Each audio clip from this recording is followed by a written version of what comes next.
নিঃস্ব অবস্থায় কি দোয়া করতে পারেন একজন মানুষ, এই দোয়াটা শিখে নেন, ইনশাআল্লাহ আপনার জীবনের সমস্ত সংকট কেটে যাবে। ইনশাআল্লাহ আমি নিজেও ওই দোয়াটা বেশি বেশি করার চেষ্টা করি। দোয়াটা হচ্ছে, মুসা আলাইহিস সালাম একটা গাছের নিচে হেলান দিয়ে বসলেন, বসে দেখলেন দুইজন মেয়ে দাঁড়িয়ে আছে দূরে, পানি নিতে পারছে না, লোকজন পানি নিয়ে যাচ্ছে, ওরা দাঁড়িয়ে আছে বেচারি। মুসা আলাইহিস সালাম গিয়ে বললেন, কি সমস্যা আপনাদের? এটা নিয়ে আপনারা আবার মেয়েদের সাথে কথা বলার চেষ্টা করেন না, ঠিক আছে? তো মাহারাম গায়রা মাহারাম মেনে চলে।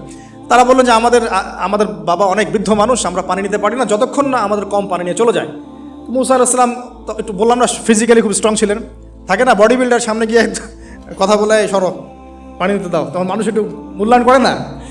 তো মুসা আলাইহিস সালাম এভাবে পানি নিয়ে দিলেন এবং বাছুরদেরকে পানি পান করালেন, করিয়ে গাছের নিচে এসে বসে আছেন।